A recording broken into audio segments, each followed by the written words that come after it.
السلام علیکم ورحمۃ اللہ وبرکاتہ۔ نحمدہ ونصلی علی رسولہ الکریم۔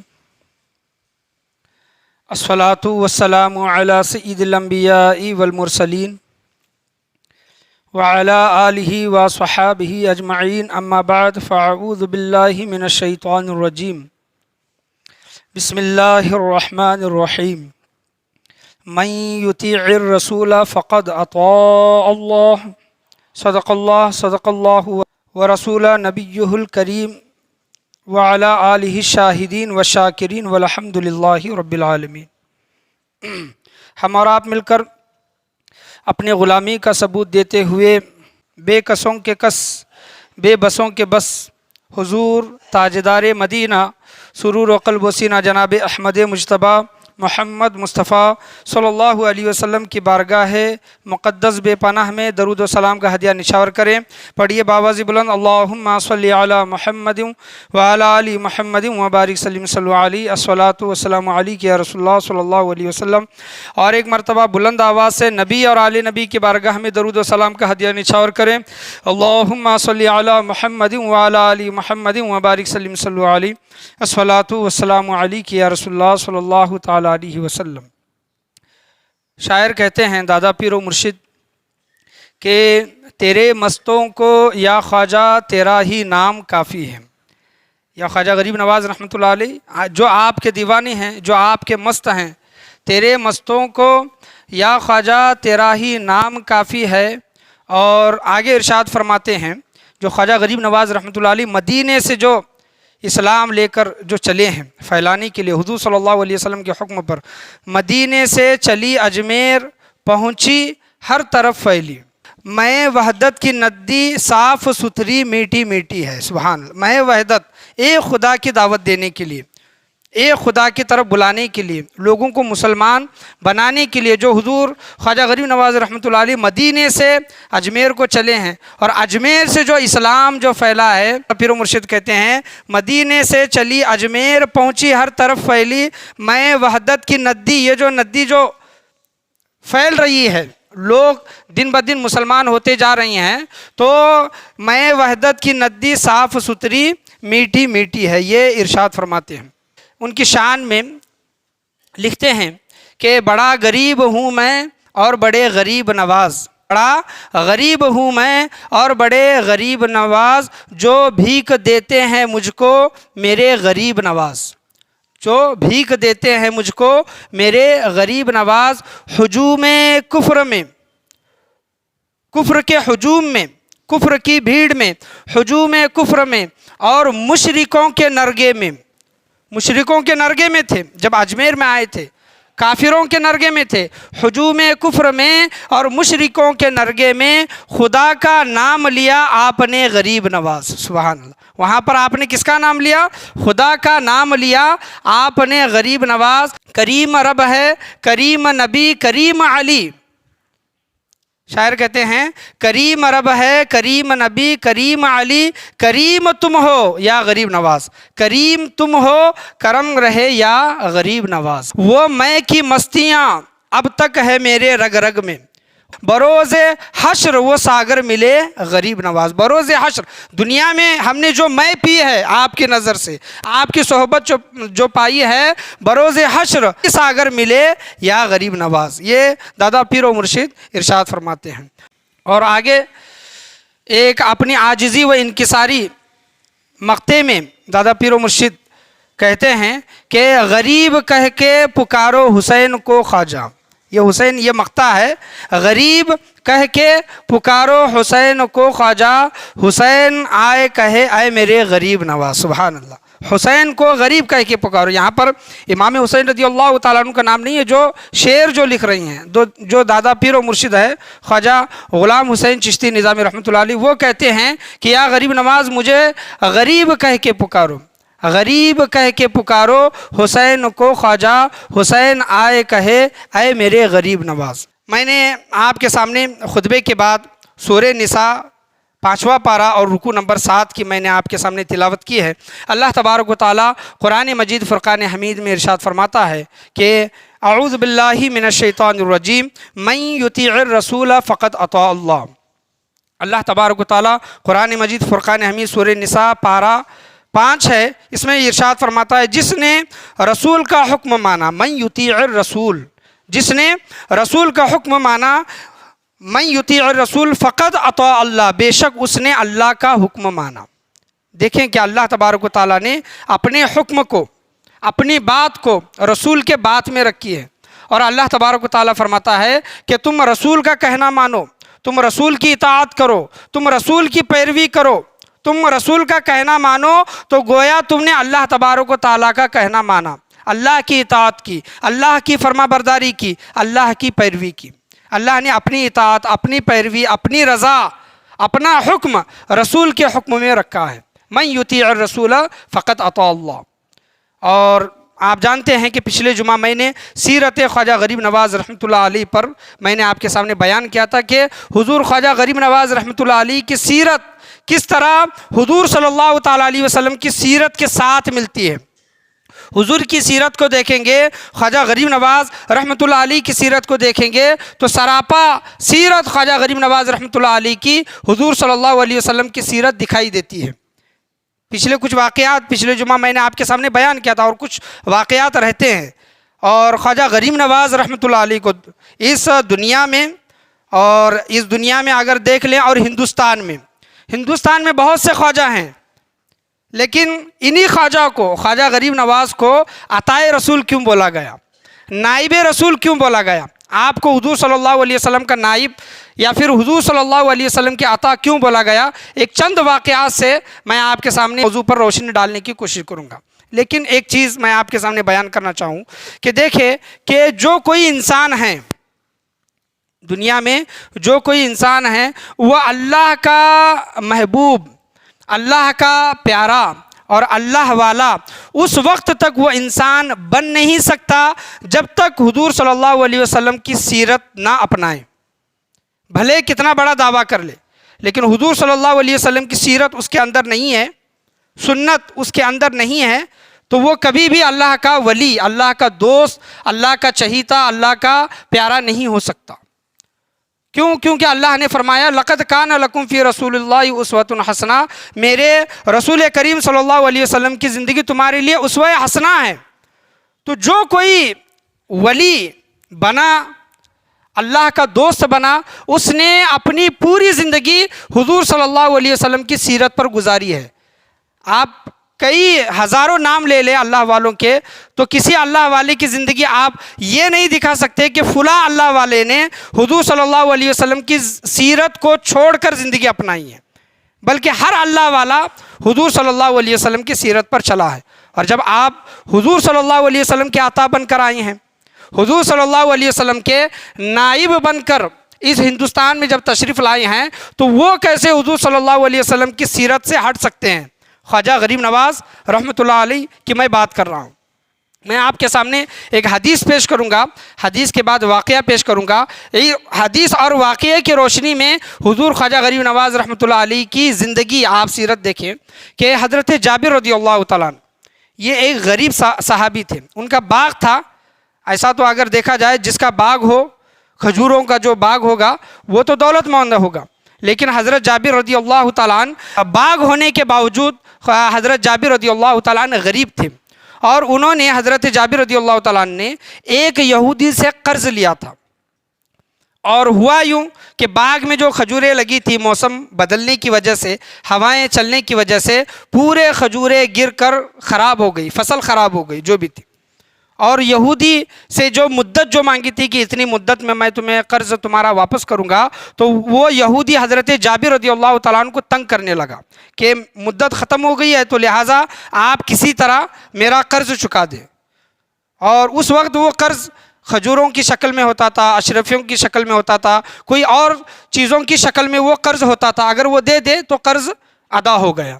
تو حضرت جابر رضی اللہ تعالیٰ عنہ بہت پریشان ہوئے، حضور صلی اللہ علیہ وسلم کی بارگاہ میں آئے اور کہنے لگے کہ یا رسول اللہ، فلاں یہودی ہے اور میں اس کا قرض دار ہوں، قرض ادا کرنا ہے، اور کھجوروں کی فصلیں وغیرہ پوری خراب ہو گئی ہے یا رسول اللہ، اس سال میں اس کا قرض ادا نہیں کر سکتا، تو لہٰذا آپ میری مدد کریں، آپ میری مدد کریں۔ دیکھیں کہ حضور صلی اللہ علیہ وسلم کی زندگی کیسی زندگی تھی، اور ہم اپنی زندگی کو اپنے سامنے رکھ کر دیکھیں، اگر کوئی انسان ہماری مدد کے لیے آتا ہے تو ہم اس کی مدد کس طرح کرتے ہیں۔ ایک انسان وہ ہوتے ہیں جو مدد کے لیے آتے ہیں تو انہیں بول کر ٹال کر وہاں سے بھیج دیتے ہیں، یا پھر دوسرے اگر کوئی مدد مانگنے کے لیے آتے ہیں تو ہم ان سے ایک وعدہ کر لیتے ہیں کہ فلاں وقت میں تمہاری مدد وغیرہ کروں گا، یا پھر کوئی مصیبت اگر کوئی پیش کرتا ہے تو زیادہ سے زیادہ یہ کہتے ہیں کہ ہم آپ کی مصیبت کے لیے دعا کر دیں گے، دعا کی وجہ سے آپ کی مصیبت ٹل جائے۔ لیکن دیکھیں حضور صلی اللہ علیہ وسلم کی زندگی کہ حضرت جابر رضی اللہ تعالیٰ نے جب یہ فرمایا تو حضور صلی اللہ علیہ وسلم نے کہا اے جابر چلو میرے ساتھ میں چلو، اس یہودی کے گھر جاتے ہیں۔ سبحان اللہ، اتنی مصروف زندگی حضور صلی اللہ علیہ وسلم کی، لیکن ایک صحابی اپنا دکڑا لے کر حضور صلی اللہ علیہ وسلم کی بارگاہ میں آتے ہیں تو ان کا رنج و غم دور کرنے کے لیے حضور صلی اللہ تعالیٰ علیہ وسلم حضرت جابر کے ساتھ اس یہودی کے گھر جاتے ہیں۔ چاہے تو حضور صلی اللہ علیہ وسلم صحابہ کرام میں اعلان کر دیتے تھے، اس وقت مالدار صحابہ بھی بہت سے تھے، حضور صلی اللہ علیہ وسلم کے ایک حکم پر حضرت جابر رضی اللہ تعالیٰ عنہ کا قرضہ معاف کر سکتے تھے، وہ پیسے دے کر حضرت جابر رضی اللہ تعالیٰ عنہ کا قرضہ معاف کر سکتے تھے۔ اور حضور صلی اللہ علیہ وسلم کی دعا سے بڑھ کر کس کی دعا ہو سکتی ہے؟ اگر حضور صلی اللہ علیہ وسلم یہ دعا کر دے کہ یا اللہ جابر کا قرض معاف فرما، کسی طرح غیبی امداد فرما، تو حضور صلی اللہ علیہ وسلم کی دعا رد نہیں ہو سکتی تھی۔ لیکن آپ صلی اللہ علیہ وسلم نے اپنے حیات طیبہ سے یہ بتایا کہ اے لوگو، دعا تو کرنا ہے، دعا تو قبول ہوگی، لیکن دعا کے ساتھ ساتھ تم کوشش بھی کرو۔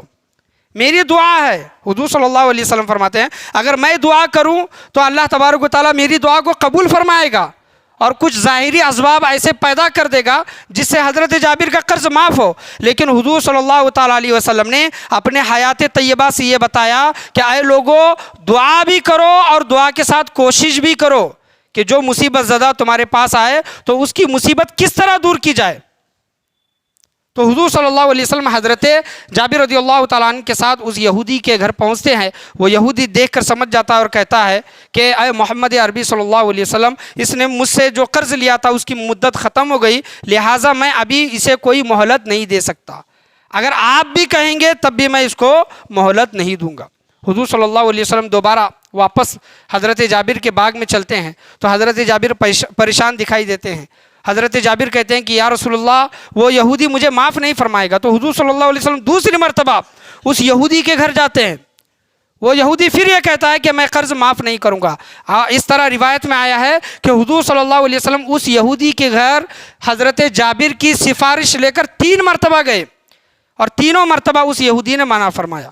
حضور صلی اللہ علیہ وسلم باغ میں آتے ہیں اور کہتے ہیں کہ پانی کا کچھ انتظام کیا جائے، اور پانی جب ان کے سامنے حضور صلی اللہ علیہ وسلم کے سامنے پیش کیا جاتا ہے تو آپ صلی اللہ علیہ وسلم وضو فرماتے ہیں اور وہاں پر 2 رکعت نماز، نفل نماز ادا کرتے ہیں، اور نماز ادا کرنے کے بعد جو دوپہر میں قیلولہ جو کیا جاتا ہے، آرام جو کیا جاتا ہے، انہی کی باغ میں حضرت جابر رضی اللہ تعالیٰ عنہ کے باغ میں آرام کرتے ہیں۔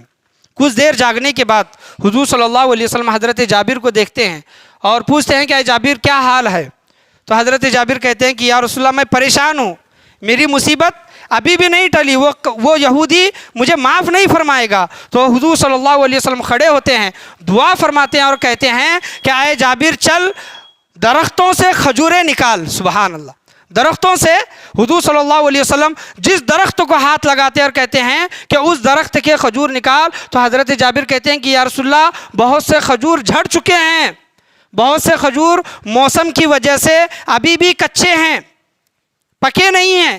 تو حضور صلی اللہ علیہ وسلم فرماتے ہیں کہ میرے حکم کی تعمیل کر، میں جس درخت کو ہاتھ لگاؤں اس درخت کے کھجور نکالنا شروع کر۔ تو حضرت جابر رضی اللہ تعالیٰ عنہ حضور صلی اللہ علیہ وسلم کے حکم پر کھجوریں نکالنا شروع کرتے ہیں۔ تو حضرت جابر کیا دیکھتے ہیں کہ کچھ دیر پہلے جن درختوں پر کھجوریں کچی تھی وہ پکی ہوئی ملی۔ سبحان اللہ، حضور صلی اللہ علیہ وسلم کا یہ معجزہ تھا، یہ حضور صلی اللہ علیہ وسلم معجزہ تھا. تو ٹوکری میں جمع کرنے لگے. حضرت جابر کہتے ہیں کہ یا رسول اللہ اتنے کھجوریں کافی نہیں ہوں گی.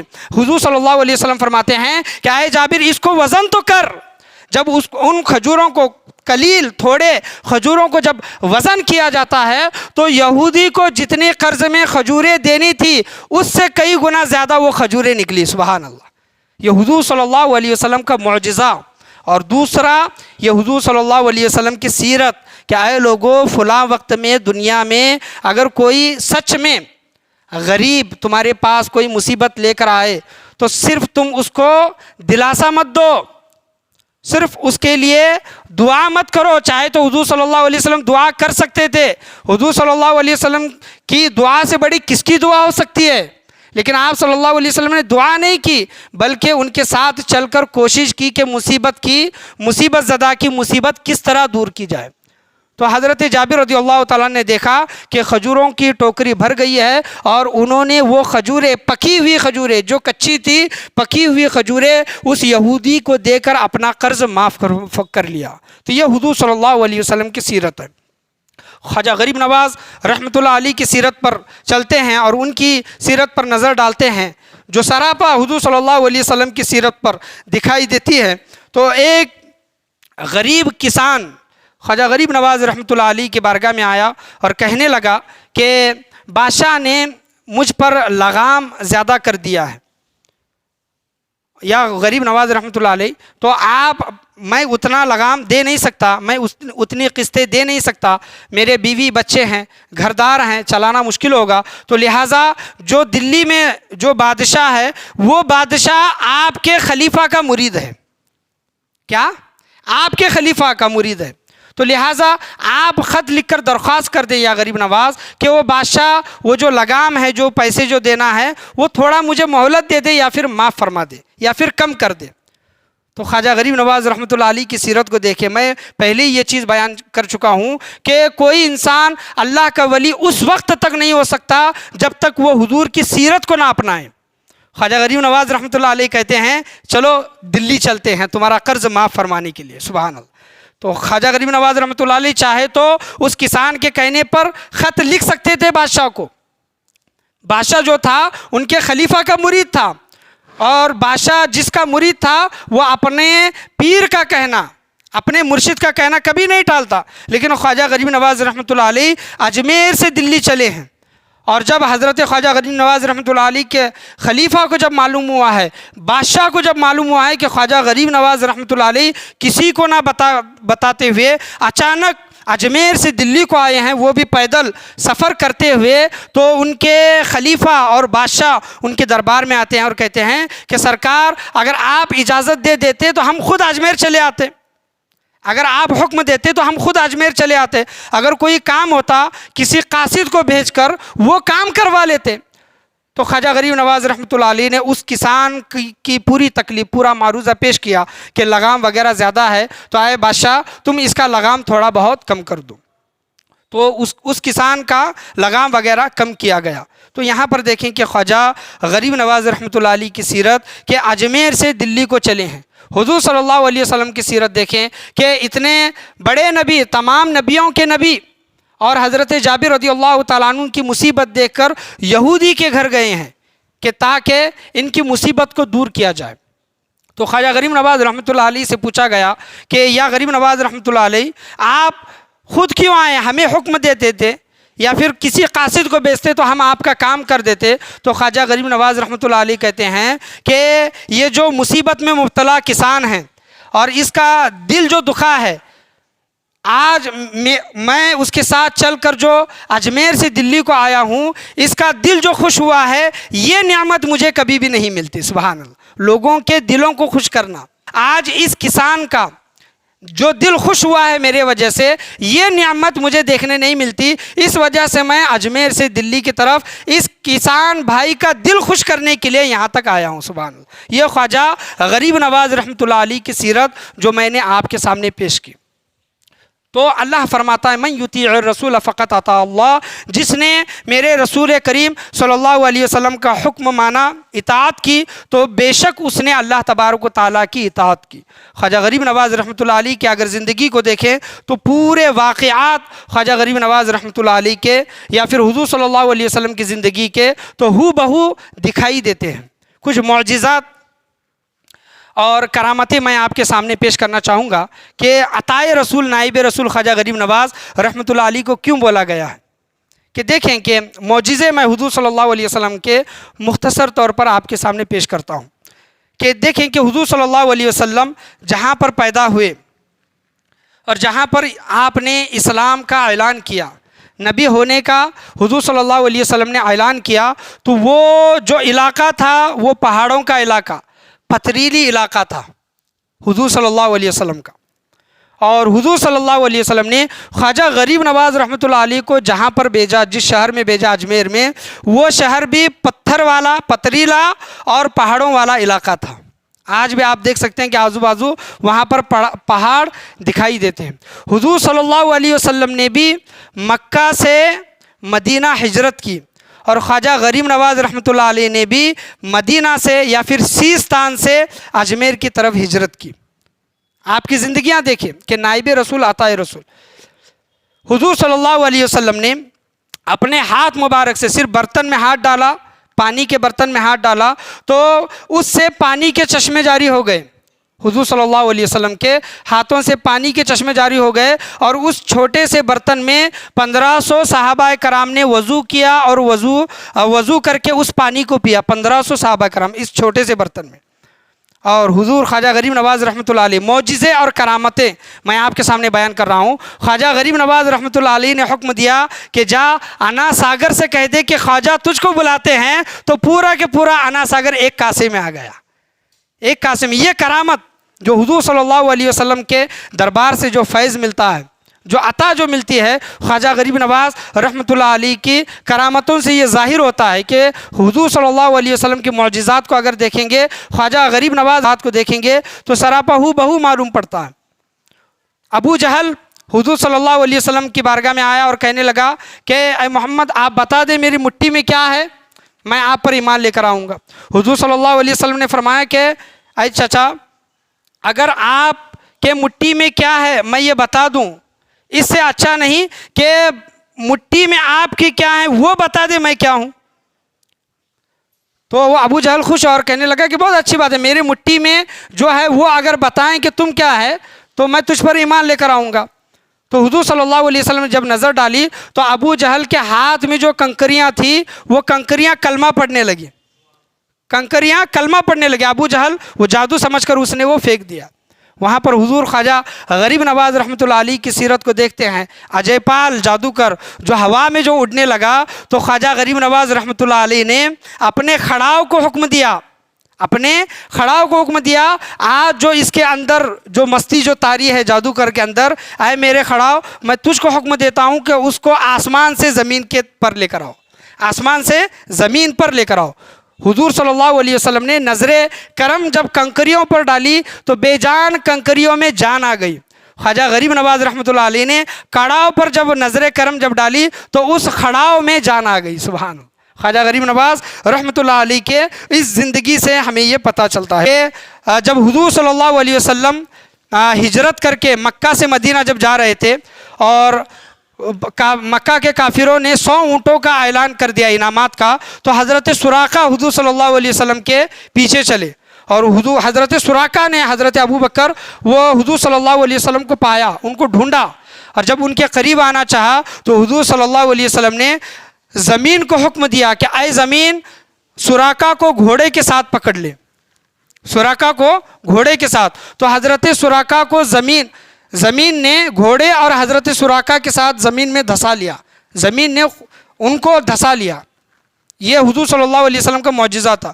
حضرت سراقہ نے پھر معذرت چاہی تو زمین نے چھوڑا، پھر حضور صلی اللہ علیہ وسلم کو پکڑنا چاہا، پھر حضور صلی اللہ علیہ وسلم نے حکم دیا کہ اے زمین سراقہ کو پکڑ گھوڑے کے ساتھ۔ تو گھوڑے کے ساتھ زمین نے حضور صلی اللہ علیہ وسلم کی حکم کی تعمیل کی، اور حضرت سراقہ کو زمین نے گھوڑے کے ساتھ پکڑا، اور خواجہ غریب نواز رحمۃ اللہ علیہ کی ایک کرامت، جو بادشاہ کے سپاہی ان کو اٹھانے کے لیے آئے تھے، تو خواجہ غریب نواز رحمۃ اللہ علیہ وہاں سے اٹھے اور کہنے لگے کہ تمہارے اونٹ یہاں بیٹھے ہیں، بیٹھے ہی رہیں گے، تمہارے اونٹ یہاں پر بیٹھے ہیں، بیٹھے ہی رہیں گے۔ لاکھ کوشش کی اونٹ کو اٹھانے کی، لیکن خواجہ غریب نواز رحمۃ اللہ علیہ کے حکم سے جو زمین نے جو اونٹوں کو پکڑا تھا، جب تک خواجہ غریب نواز رحمۃ اللہ علیہ نے نہیں کہا کہ جا تمہارے راجا کے اونٹ اٹھ گئے، وہ اونٹ وہیں پر بیٹھے رہے تھے۔ یہ حضور صلی اللہ علیہ وسلم کا ایک معجزہ، ایک کرامت میں نے آپ کے سامنے بیان کی۔ اور جہاں پر مکہ میں حضور صلی اللہ علیہ وسلم نے جب اعلان نبوت کیا تو وہ بھی ایک کفرستان تھا، شرک کرتے تھے لوگ، مکہ میں کفر کرتے تھے، ویسی جگہ حضور صلی اللہ علیہ وسلم نے اعلان نبوت کیا، اور خواجہ غریب نواز رحمۃ اللہ علیہ اجمیر میں آ کر وہاں پر ایک اللہ کی، ایک رسول کی اور اسلام کی طرف لوگوں کو دعوت دی۔ تو یہ حضور صلی اللہ علیہ وسلم کی زندگی اور خواجہ غریب نواز رحمۃ اللہ علیہ کی اگر زندگی کو دیکھتے ہیں تو سراپا واقعات میں ہو، سیرت میں ہو، یا پھر معجزات اور کرامتیں میں ہو، تو سراپا ہو بہو دکھائی دیتی ہے۔ کوئی لوگ یہ کہہ سکتے ہیں آگے چل کر کہ حضور صلی اللہ علیہ وسلم کی معجزات کو خواجہ غریب نواز رحمۃ اللہ علیہ کے کرامتوں سے ملا دیا یا پھر برابر کر دیا، یہ ایسا نہیں ہے، ہرگز یاد رکھیں۔ حضور صلی اللہ علیہ وسلم کے معجزات بہت بلند و اعلیٰ ہیں، اور کرامتوں کا اس کے سامنے کوئی بھی ذکر نہیں کیا جا سکتا۔ یہاں تک کہ میں یہ چیز آپ کے سامنے بتا دوں کہ حضور صلی اللہ علیہ وسلم کے جو ادنا صحابی ہیں، حضور صلی اللہ علیہ وسلم کے جو ادنا صحابی ہیں خواجہ غریب نواز رحمۃ اللہ علیہ، ان کے رتبے کو بھی نہیں پہنچ سکتے۔ حضور صلی اللہ علیہ وسلم کے رتبے کو پہنچنا، ان کے معجزات تک پہنچنا، یہ بات نہیں ہے۔ یہ اگر کسی کے ذہن میں یہ چیز اگر گردش کرتی ہے تو یہ نکال دیں۔ میں صرف آپ کے سامنے یہ بتا رہا ہوں کہ کوئی انسان اگر من یطیع الرسول فقط اطاع اللہ، حضور صلی اللہ علیہ وسلم کی جب اطاعت کرتا ہے تو وہ اللہ کا حکم اس نے بے شک مانا ہے۔ یہ اللہ تبارک و تعالیٰ قرآن میں فرماتا ہے، جس نے حضور صلی اللہ علیہ وسلم کی سیرت پر چلا تو گویا اللہ تبارک و تعالیٰ اس کو اپنا ولی، اپنا دوست بنا لیتا ہے۔ تو یہ زندگی سے یہ واقعات ہمیں پتہ چلتے ہیں۔ پڑھیں ایک مرتبہ درود شریف، اللہم صلی علی محمد وعلی آل محمد وبارک وسلم، صلی اللہ علیہ الصلاۃ والسلام علیک یا رسول اللہ صلی اللہ تعالیٰ علیہ وسلم۔ خواجہ غریب نواز رحمۃ اللہ علیہ کے اقوال میں آپ کے سامنے پیش کروں گا کہ خواجہ غریب نواز رحمۃ اللہ علیہ کے قول بختیار کاکی رحمۃ اللہ علیہ دلیل العارفین میں فرماتے ہیں کہ جس نے نماز کو چھوڑا، نماز کے متعلق میں آپ کے سامنے بیان کر رہا ہوں کہ حضرت بختیار کاکی رحمۃ اللہ علیہ دلیل العارفین میں فرماتے ہیں کہ جس نے نماز کو چھوڑا اللہ اس سے ضمانت اٹھا لیتا ہے۔ جو ضمانت اللہ تبارک و تعالیٰ نظر کرم وغیرہ جو فرمائے گا، اس کی بخشش و مغفرت فرمائے گا، جو بے نمازی ہے اس سے اللہ تبارک و تعالیٰ ضمانت اٹھائے گا۔ اور جس نے حضور صلی اللہ علیہ وسلم کی سنت کو چھوڑا، جس نے حضور صلی اللہ علیہ وسلم کی سنت کو چھوڑا، وہ قیامت کے دن حضور صلی اللہ علیہ وسلم کی شفاعت سے محروم رہے گا۔ اللہ اکبر۔ دیکھیں کہ نماز چھوڑنے کی وجہ سے اللہ کی ضمانت اس بندے سے اٹھ گئی، اور سنت چھوڑنے کی وجہ سے حضور صلی اللہ علیہ وسلم کی شفاعت سے محروم رہے گا۔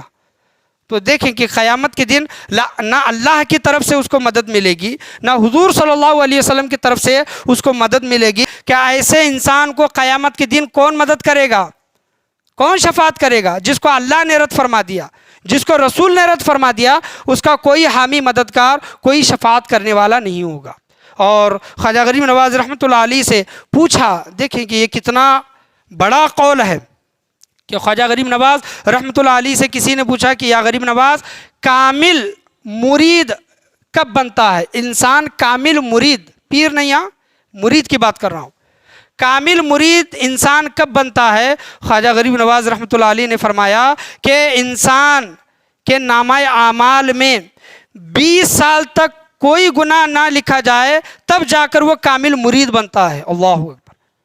20 سال تک کوئی گناہ فرشتہ اس کے نامہ اعمال میں گناہ نہ لکھے، تو جب مرید کا یہ حال ہے کہ 20 سال تک اگر وہ گناہ نہیں کرے گا، نامہ اعمال میں گناہ نہ لکھا جائے گا، تب وہ کامل مرید بنے گا۔ تو کامل پیر کی شرط کیا ہوگی، اور کامل پیر کس کو کہیں گے؟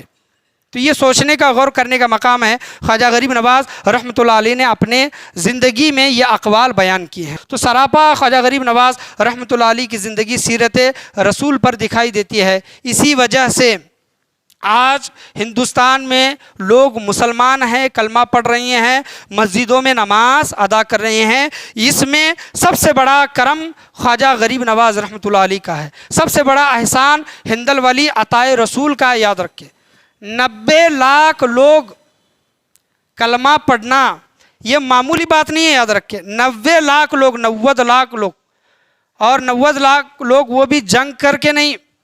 خواجہ غریب نواز رحمۃ اللہ علیہ نے کسی سے جنگ نہیں کیا، تلوار کی زور پر کسی کو مسلمان نہیں کیا۔ خواجہ غریب نواز رحمۃ اللہ علیہ نے صرف حضور صلی اللہ علیہ وسلم کی سیرت رکھی، صرف حضور صلی اللہ علیہ وسلم کی سیرت رکھی اور اپنے اخلاق ان کے سامنے پیش کیے۔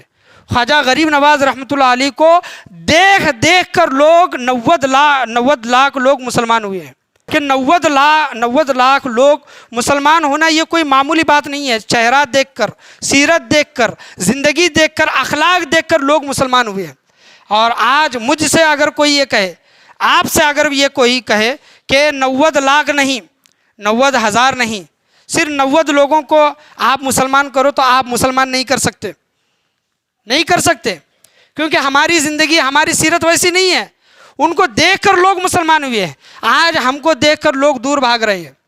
تو ایسی کیا بات ہے جو ہم خود کو مسلمان ہونے کا دعویٰ کرتے ہیں لیکن آج ہم ذلیل و رسوا ہیں، لوگ آج ہم سے دیکھ کر دور بھاگتے ہیں، آج ہمیں نفرت کی نگاہ سے دیکھتے ہیں۔ وہ خواجہ غریب نواز رحمۃ اللہ علیہ، ان کو دیکھ کر 90 لاکھ لوگ اسلام لے کر آئے۔ آج اگر آپ کوشش کر لیں کسی شیعہ کو سنی کرنے کی یا پھر سنی کو شیعہ کرنے کی، تبلیغی کو اہل حدیث کرنے کی یا پھر اہل حدیث کو تبلیغی کرنے کی، تو آپ کتنی کوشش کر لیں لیکن آپ کامیاب نہیں ہوں گے۔ بہت کوششوں کے بعد کوئی انسان کنورٹ ہوتا ہے، تو کسی انسان کو، وہ بھی ایسا خواجہ غریب نواز رحمۃ اللہ علیہ اس وقت جب اجمیر شریف میں جب تشریف لائے تھے تو کفر اور شرک اپنے عروج پر تھا، لوگ بتوں کی پوجا کرتے تھے، چاند کی پوجا کرتے تھے، سورج کی پوجا کرتے تھے، لوگ اپنے عقیدے میں مضبوط ہو گئے تھے، لیکن خواجہ غریب نواز رحمۃ اللہ علیہ نے اپنی سیرت سے، اپنے حسن اخلاق سے لوگوں کو مسلمان بنایا۔ یہ خواجہ غریب نواز رحمۃ اللہ علیہ کا سب سے بڑا احسان ہے۔ تو جو کوئی خواجہ کا اگر چاہنے والا ہے، خواجہ غریب نواز رحمۃ اللہ علیہ سے محبت کرتا ہے تو شریعت کے خلاف کام نہ کریں۔ یہ میں آپ کے سامنے چیز یہ بیان کر رہا ہوں۔ خواجہ غریب نواز کبھی خوش نہیں ہوں گے کہ آپ نیاز تو کر رہے ہیں، چھٹی شریف کر رہے ہیں اور نمازوں کو چھوڑ رہے ہیں، لوگوں کے حقوق مار رہے ہیں، حضور صلی اللہ علیہ وسلم کی سنتوں کو چھوڑ رہے ہیں، کبھی خوش نہیں ہوں گے۔ آپ نیاز، چھٹی وغیرہ یہ تمام چیزیں کرتے ہیں، اور دیکھا گیا ہے میرا شریف میں کہ چادر وغیرہ جب لے جاتے ہیں تو ناچ گانا وغیرہ نہیں کرنا چاہیے۔ خواجہ غریب نواز رحمۃ اللہ علیہ اس سے کبھی بھی خوش نہیں ہوں گے۔ ایک ادب ہوتا ہے، ایک تعظیم ہوتی ہے، ولی کی بارگاہ کی ہو، حضور کی بارگاہ کی ہو، ایک تعظیم ہوتی ہے۔ آپ جتنا ادب کرو گے ولی کی بارگاہ کی، آپ کو اتنا ملے گا، آپ کو اس ولی کی بارگاہ سے اتنا فیض ملے گا۔ آپ نے شریعت کو کیا بنا رکھا ہے، بزرگان دین کے عرس کو کیا بنا رکھا ہے، ایک مذاق، ایک کھیل کود۔ آج کوئی بھی انسان سنی لوگوں کو دیکھ کر جس طرح آپ عرس وغیرہ جو مناتے ہیں یا پھر دیگر جو چادر لے جانے وغیرہ کا جو انتظام ہے، کوئی بھی سنی انسان کو دیکھ کر کبھی بھی ایک تبلیغ انسان سنی نہیں ہوگا، اہل حدیث سنی نہیں ہوگا، شیعہ سنی نہیں ہوگا، کیونکہ ہم نے اپنے اعمال ان کے سامنے ویسے پیش نہیں کیے۔ ہم نے سیرت کو چھوڑ دیا، ہم نے سنتوں کو چھوڑ دیا، حضور صلی اللہ علیہ وسلم کے فرمان کو پیٹھ کے پیچھے ڈال دیا، تو لوگ ہم کو دیکھ کر کس طرح مسلمان ہوں گے، کس طرح صحیح راستے پر آئیں گے۔ اور دوسری چیز میں آپ کے سامنے بیان کروں کہ یہ بزرگان دین کا اس دنیا پر، ہندوستان پر بہت بڑا احسان ہے، یاد رکھیں، بزرگان دین کا اور علماء اعظام کا۔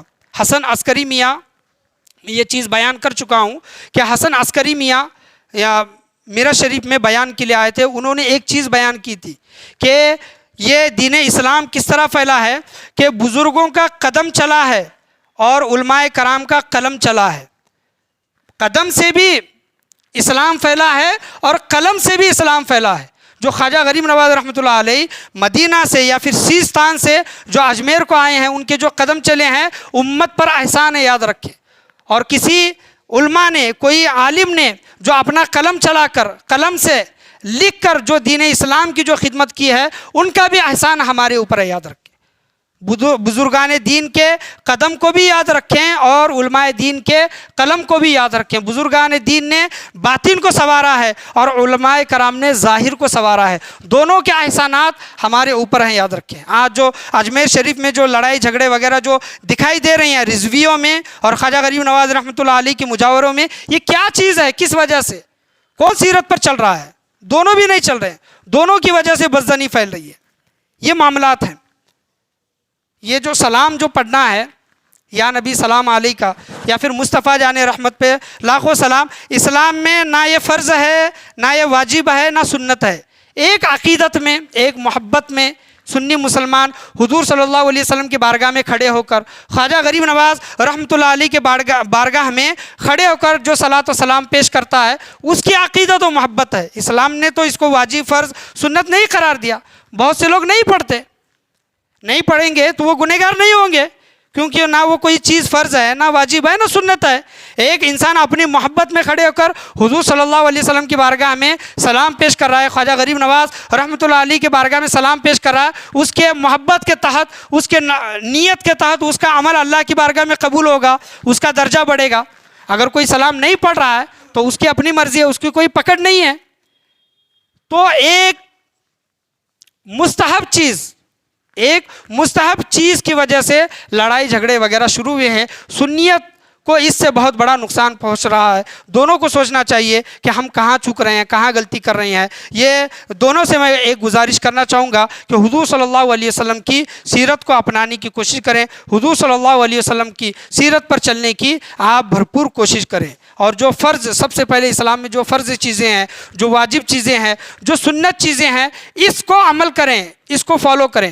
سب سے پہلے آپ کو اس کے بارے میں پوچھا جائے گا، پہلے فرض، بعد میں واجب، بعد میں سنت، اس کے بعد جو بھی نفل چیزیں ہیں، مستحب چیزیں ہیں، مباح چیزیں ہیں، اللہ تبارک و تعالیٰ اگر چاہے تو اس کو معاف فرمائے گا۔ لیکن سب سے پہلے فرض کے اعمال کے متعلق پکڑ ہوگی، واجب اعمال کے متعلق پکڑ ہوگی۔ اگر ہم نے حضور صلی اللہ علیہ وسلم کی سنتوں کو چھوڑا ہے، سیرت کو چھوڑا ہے، تو سنتوں اور سیرت کے متعلق اللہ کی بارگاہ میں پکڑ ہوگی۔ ان چیزوں کو سمجھنے کی کوشش کریں۔ اسلام جو پھیلا ہے، یہ نرم دل کے ساتھ لوگوں کے سامنے حسن اخلاق اگر پیش کریں گے، حضور صلی اللہ علیہ وسلم کی سیرت پیش کریں گے، خواجہ غریب نواز رحمۃ اللہ علیہ کی سیرت اگر پیش کریں گے، تو لوگ ہم سے محبت کریں گے۔